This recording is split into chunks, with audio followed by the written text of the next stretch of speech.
Olá, meu nome é Rafael Calix, eu sou oncologista clínico do Einstein.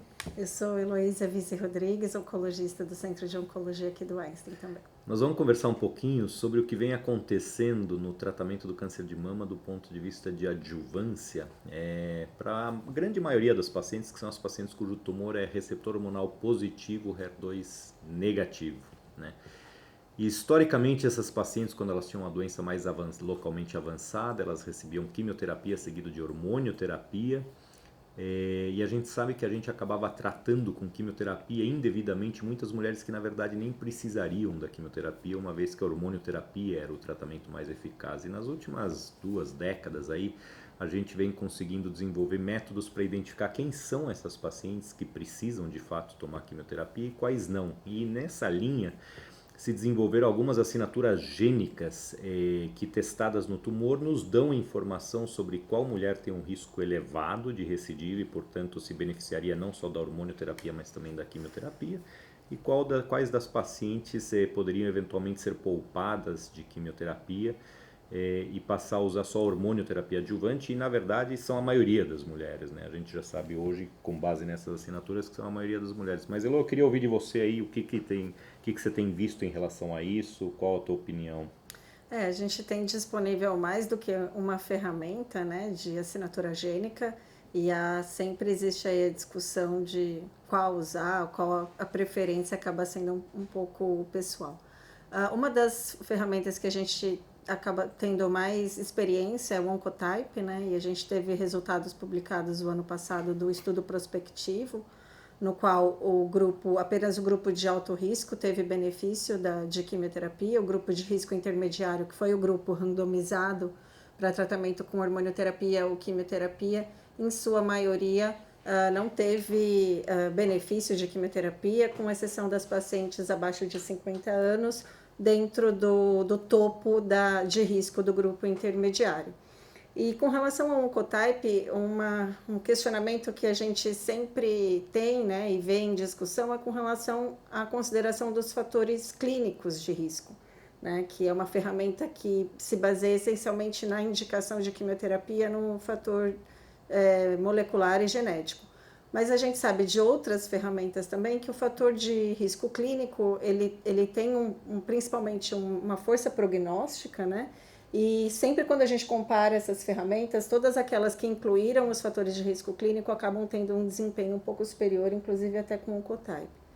Acho que nesse cenário, o estudo que foi apresentado agora do Oncotype, então, tentou categorizar melhor com relação ao risco clínico dessas pacientes, mostrando que alto risco clínico acrescenta em termos de prognóstico, né? E nas pacientes do grupo intermediário, também que apresentam alto risco clínico, parece ter um benefício de quimioterapia, né? Principalmente para aquelas que estão na pré-menopausa, É, né? eu acho que vale a pena para aqueles que não estão tão acostumados a ler essas assinaturas gênicas. Então, quando vem uma paciente para a gente com um tumor HER2 negativo, receptor hormonal positivo, eu acho que existem algumas regras. Se essa mulher tem um tumor muito grande ou a axila muito comprometida, mais de 4 linfonodos, coisa assim, é indiscutível que essa paciente vai precisar de quimioterapia além da hormonioterapia. Se ela tem um tumor um pouco menor ou eventualmente uma axila menos comprometida, essas seriam as mulheres para as quais a gente tem dúvida se realmente precisaria ser usada a quimioterapia ou não. E aí existem as duas maiores assinaturas gênicas que a gente usa, são uma que chama MamaPrint, a outra que chama Oncotype DX. Existe ainda uma terceira chamada Prosigna. E essas assinaturas, basicamente, o que elas fazem é categorizar em alto risco, baixo risco, e o Oncotype tinha uma categoria intermediária que chamava risco intermediário, que foi randomizado para ver se as pacientes se beneficiavam ou não da quimioterapia, e o resultado, como a Elo já falou, acabou mostrando que globalmente não existe benefício de quimioterapia para essas pacientes. Agora, existe obviamente uma filigrana aí na decisão, existe uma decisão um pouco mais sensível, vamos dizer assim, de acordo com essa leitura dessas assinaturas gênicas, onde agora a gente então vai recomeçar a usar parâmetros clínicos para subcategorizar pacientes classificadas de acordo com a assinatura molecular, ou se a gente usa o MamaPrint, na verdade é o contrário, a gente usa primeiro os parâmetros clínicos para categorizar melhor quem é que de fato precisa fazer a assinatura gênica ou não. Outra discussão, Elo, que também é interessante, em relação à duração da hormonioterapia, né? Então, historicamente, antigamente a gente fazia 5 anos de hormonioterapia para todo mundo, depois se provou que 10 anos era melhor para pacientes que tomavam tamoxifeno, no caso, 10 anos era melhor do que 5, depois o mesmo ocorreu com inibidores de aromatase, em alguns estudos se mostrou que prolongar a adjuvância hormonal era melhor. Eu queria ouvir de você aí em relação ao que foi apresentado na ASCO, o que você achou?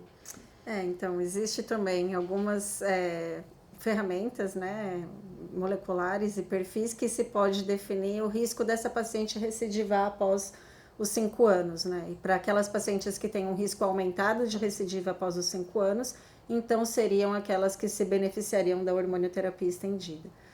Com relação a isso, tem uma plataforma, os dados foram apresentados, né, o Breast Cancer Index, BCI, e mostrou que as pacientes que têm um alto BCI, um alto risco, né, de recidiva após 5 anos, são aquelas que realmente se beneficiaram de tamoxifeno estendido no estudo do ATOM, né? Então, é curioso ver que, mais uma vez, uma sofisticação, uma ferramenta aí molecular que pode ajudar a gente nesse sentido.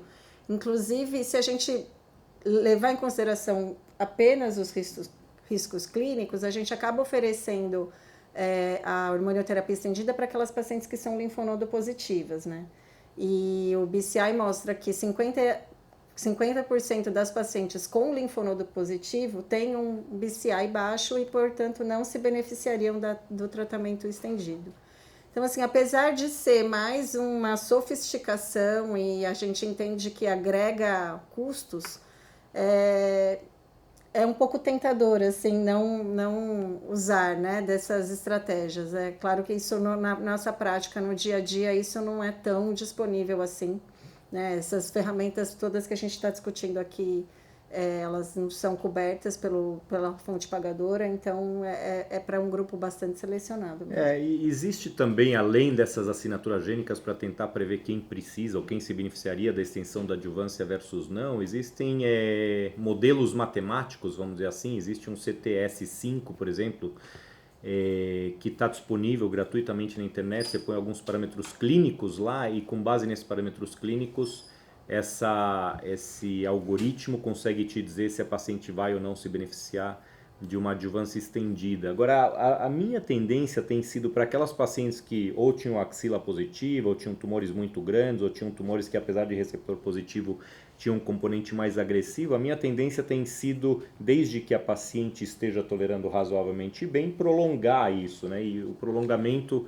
neste momento, nós temos aí estudos sugerindo que provavelmente um total de 7 anos não é pior do que 10 anos. Você concorda que isso possa ser uma estratégia aí? Então, está tolerando bem, tinha axila positiva, vamos tentar esticar para 7 ou talvez 10 anos?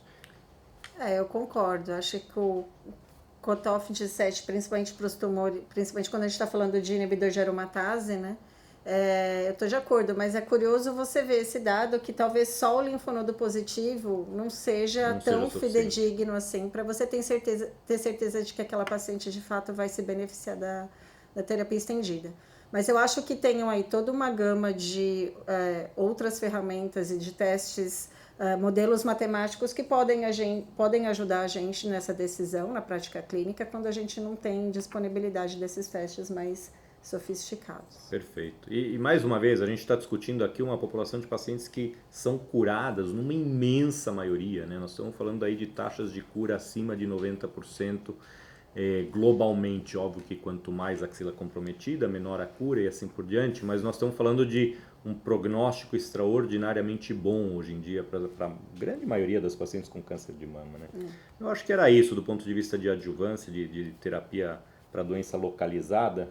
Existem ainda particularidades aí cirúrgicas, radioterápicas que vão ser discutidas pelos nossos colegas radio-oncologistas e cirurgiões, mas do ponto de vista de terapia sistêmica, acho que era isso. Obrigado. Obrigada.